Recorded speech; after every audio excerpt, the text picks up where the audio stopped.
Hello everybody and welcome back to the Fortress of Solitude. Today we're going to be checking out Superman issue 16 by Joshua Williamson and Jamal Campbell. Superman's role in absolute power is expanded on as the Man of Steel fights for his life after being shot in the opening pages of Absolute Power issue 1. Luckily, Clark is tended to by Mr. Terrific and Dr. Midnight, who work to get the bullets out of his chest, and I really like how Williamson continues the absolute chaos that Mark Waid set up in Absolute Power. Mr. Terrific has no idea what the hell is really going on, and if Waller was telling the truth and that Superman has really lost his powers for good, and what will help get the bullets out, he doesn't really know what to do, so he's using kryptonite scalpels along with his own medical technology just to be sure that Clark is alright and is actually going to survive this. Speaking of Waller, her Task Force 7 crews have deployed into Metropolis for a mandated curfew, searching for more metas and vigilantes, and I like that they are actively putting out through like speakers and like the groups and little teams themselves are like telling people that, oh, we're not going to hurt superhumans or anything, they just need to come forward and just like reveal themselves. We're not going to hurt them at all, nothing bad is going to happen to them. Of course we know that's not the case as well, but I just kind of like that who in their right mind would actually believe these roaming death squads. As the crews move through the city, we find Zatanna is trapped in Metropolis. Her magical powers gone thanks to Waller's machinations, but it doesn't leave her vulnerable as Williamson treats us to a little brief flashback of Zatanna learning how to do hand-to-hand combat with Bruce Wayne, allowing her to deal some damage to Waller's men before she is rescued by Mercy Graves and her Superman ship. Again, this book just really does like action figure and action figure accessories so damn well. I like that Williamson and Jamal Campbell have just understood the assignment. Fill it with like cool looking ships and character designs, and we've seen from issue to issue Superman gets like a brief new costume thanks to a Supercorp armor or something like that, and I like that that's continuing through this event. And I love the idea of this ship that just looks like a giant Superman symbol that Mercy is flying around in. I think that's really damn cool. Mercy collects Zatanna and takes her to the Fortress of Solitude, where the Titans, the Wonder Girls, and a few other heroes have all holed up. We learn in the wake of Brainiac's attack, Superman put extra emergency evacuation plans into motion with Supercorp for the superhero community, which allowed Mercy and the others a way to escape to the fortress unharmed.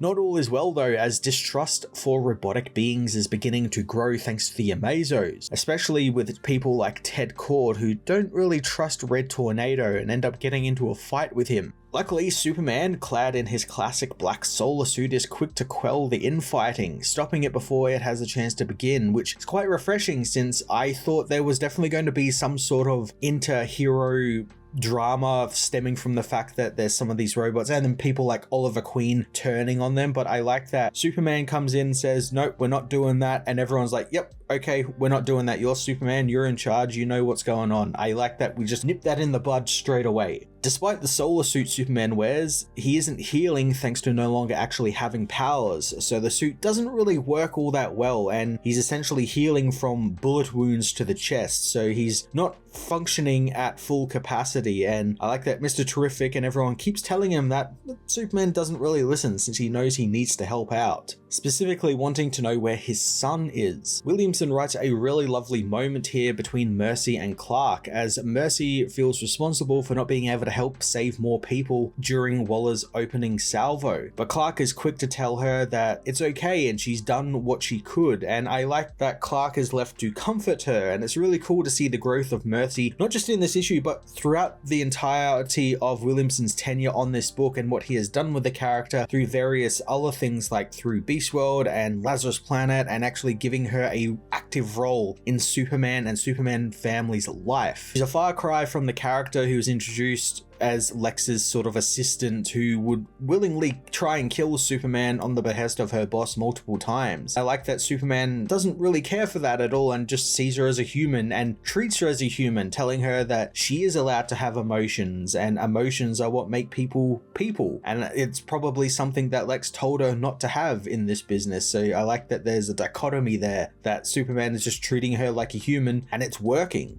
Zatanna meanwhile explains to Superman that magic can be used to defeat Waller, or at least help circumvent her plans, specifically the Dark Roads, a magical transport system that they could use to get around and operate in the shadows. I really like the explanation of this, where it's something that magical users can tap into, but then normal regular people can sometimes get into it accidentally. It sounds like something like the back rooms, where like if you fall in a specific way, you kind of no-clip through reality into this place, and I thought that was kind of neat. Zatanna reveals that to traverse these Dark Roads, they need the map of Mordru, and Superman is going to get it for them since he was the one closest to death recently, meaning that he'll be able to somewhat easily access the Dark Roads since he's on that sort of veil between life and death still. Superman and magic don't really mix, being that Kryptonians have a natural weakness to magic, more so than other races, and I like how now that Superman doesn't have his powers or the physiology of a Kryptonian, he's just effectively a human man, he can kind of dabble in it a little bit. And I like what Williamson does with this, where it shows that Clark has always had a fascination with magic. We see a little opening part of this book, which is a flashback to Clark's childhood, where he was Clark the Conjurer, putting on a magic show for his parents. It was also a really neat little sequence because where Clark could have easily used his powers to like see the card that his father had drawn from the deck, he doesn't. He instead tries to rely on the trick he learned from the book, which doesn't exactly work out. And I just kind of like that. That's kind of sweet that he just wouldn't use his powers, because that would be cheating. As Superman and Zatanna's magical plan gets underway, Clark finds Mercy leaving to find more people, so he puts her on an important mission: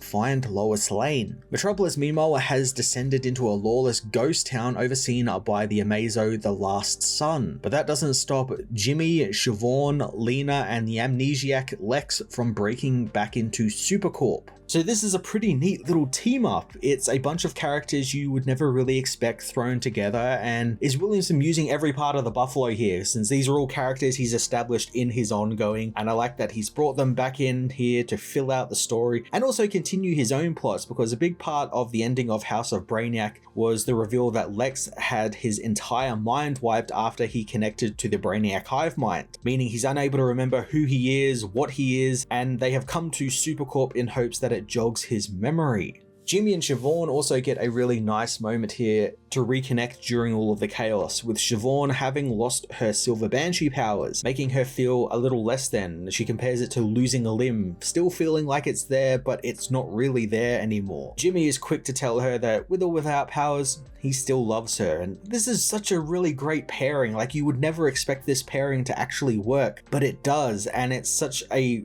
nice, lovely pairing, and I've loved seeing it sort of blossom throughout this entire run. The team's break into Supercorp is interrupted by Peacemaker and Peacewrecker, who want Lex since he's on Waller's most wanted list. While the team are easily defeated by Waller's goons, they are saved at the last minute by Lois, who has found herself a Superwoman-inspired armor to fight back with, imploring everyone else to armor up and to fight back as well. This was something I fully expected from Lois. Of course, she was going to be involved somehow in a big way in the Superman tie-ins to this, and I think it's going to be a lot of fun having her run her own little team, while the other half of the book is Clark running his own little team. I'm intrigued to see what's come of the Daily Planet though, since of course she is the editor-in-chief of the Daily Planet, and the books, all of the Superman books, have made a effort to explore Lois's new role as the editor-in-chief and what that entails. So I would have assumed that Lois would have been doing something with them, like maybe trying to get back control of the company from Waller and her computer systems, or like running like a pirate radio or like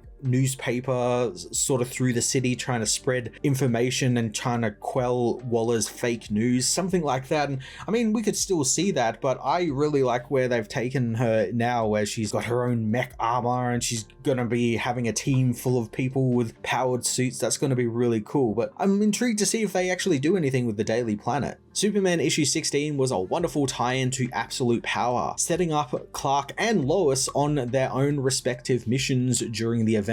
Very cool missions as well. I like that Clark is tapping into magic now that he doesn't have access to his powers, something that you never really see with Superman, being that magic and Superman don't really mix very well, mainly because he has a giant weakness to magic, and the team up of Zatanna and Superman is really interesting as well, since it's usually Zatanna and Batman who team up, so that's going to be really fun to see as well. I'm liking all of the little characters that we have here and all the little teams that Williamson is putting together with Jimmy and Siobhan and the Amnesiac Lex. That's a really cool little team, and I'm looking forward to getting to explore the magical side of DC through the eyes of Superman. I'm going to give this issue a 9 out of 10.